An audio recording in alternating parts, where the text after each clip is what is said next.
Give it to Senator Hurd. Thank you. Thank you. Can we back up just a little bit? So, fortunately or unfortunately, I'm the last one that's going to be talking to you today. Can everybody hear me? Can everybody hear me? Somebody get on that CB and tell my fellow truckers, quit honking that horn so much. It's been a rough day, folks. It's been a rough last couple years. I wish my caucus members were still here to talk to, because I got to tell you, the first few years I was in the state house, I started to lose all hope. All hope. And then through chance, I found myself in the state senate, and I didn't really know what to expect. It's hard to imagine going into a caucus, into a chamber where everybody's over twice your age, so much wiser, so much more experienced, that they're going to listen to you. I know you feel that same pain. Is anybody ever going to listen to me? Is anybody ever going to take me serious? That's why you're here today, because nobody's listening to us. Well, God bless, and I mean that statement, Leader Barrett Sugar and all of my caucus members. Senator Boquist, we call him the Colonel because that's what he is, and frankly, I think being a Colonel is a higher ranking than the position I'm in, so I always call him the Colonel. Those men and women in that caucus took in a young man that was probably seen as annoying more than anything in the House, and they gave me my confidence that I could represent you, my people here, effectively. That great people like that would stand with me, support me as I supported them, and it's led to this movement. For you, it's not about me, it's not about us in this building, it's about you, the people. Don't ever let these people tell you otherwise.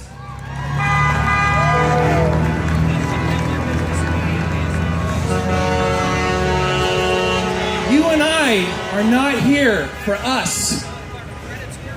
We're here for our children. My babies are right over there with my bride, Hannah. I can tell you that although this is the greatest achievement and honor in my life, but I'll say being married to my wife, like I always tell people, is my greatest honor. Being the father to my children is a greater honor. But being your representative in the Senate, being your servant is such an honor. But this job is hard. This job is tough. But it's worth it because it's for our babies. I want to get down here and walk around because I'm just that kind of nervous energy guy. It was a rough morning, and I really didn't know what I was going to say to you. This wasn't scripted, still isn't. But I'm going to go back to a moment last year. I remember when I was in California, that was the state I fled to when we ran away from the state so we could stop the bill we're trying to stop now. And I wanted to be here so bad when I heard about when you guys were rolling into town last year. It was the most glorious, amazing thing a guy like me had ever heard of. And I wanted to experience it. And thank you for giving me and the rest of my caucus members a chance to experience it today. Because this is a lonely place for us. I felt alone for so long. I've been looking for a hero. I didn't get a hero. I got 5,000 heroes out here today. Anyone can be Clark Kent. Anyone can be Superman. It takes guts to be who you are. It takes character to take a day off from work. No one paid you to be here. You're losing money because the future is too priceless to just let it all fall away. Freedom is too precious. People like Senator Boquist, the Colonel, have gone out and spilled their blood so you and I can be here today. Never forget that. This isn't anger, by the way. This is fear of what this supermajority and the Democrats from Portland have brought to us. And by the way, for all you Portlandians that are out there, you are the oppressed peoples just like me in Roseburg. We love you. You are our brothers. You are our sisters. It doesn't matter what party you're from. Yeah.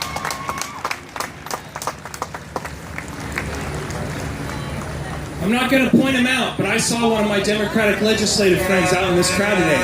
One of the Democratic members of the House was out here supporting us.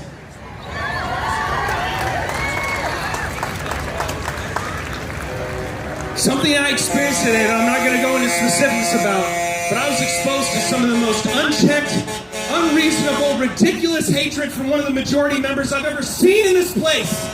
I don't want to be like that. I don't want you to be like that. When we take this Senate back, when we take this House back, when we take the governorship back, and when, thank goodness, Senator Thatcher takes the Secretary of State's office back, I want you to remember something. We are not going to be like they are now. We are not going to oppress our neighbors. We are not going to force people against their will. We're going to do it right. Anybody can scream and yell when you're in the minority, like I am. It's easy to beg when I'm in the minority. Please treat me better. Please treat me right. Don't do this. That's easy. Well, I'm here to tell you, I commit to you as a man, as an Oregonian, as your brother, that when we take back those chambers, we will not treat them poorly. We will treat our brothers and sisters in the other party with respect, because that's what the founders of this country expected from us. They didn't care about Republicans and Democrats. They didn't even know what the hell that was back then. Freedom was what united us all, and freedom is what will unite us again.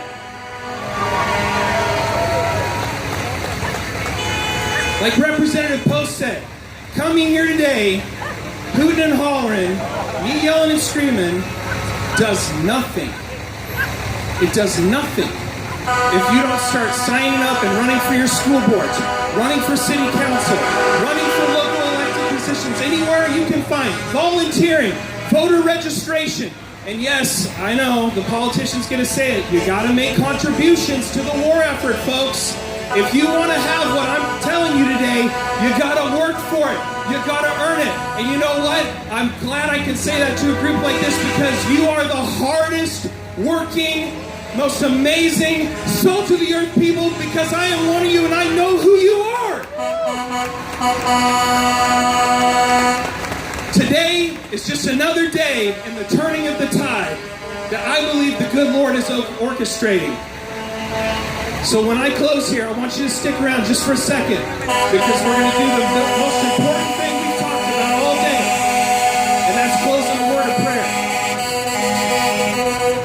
My caucus members were gracious enough, because like I said, they're amazing men and women, to let us pray the other day in our caucus for wisdom, humility, blessing, and victory. Not for us, but for you. So with that, I want to do one thing here before we go into prayer. I've told several of my Democratic colleagues who have come to me and said, Dallas, what do we got to do to this carbon bill to get your vote? I said, you know, there actually is a pathway that I'll vote for cap and trade. You know what it is? Amend this bill and send it to the people, because you don't have the right to tell any of my people that they are going to die tomorrow for your self-righteous cause.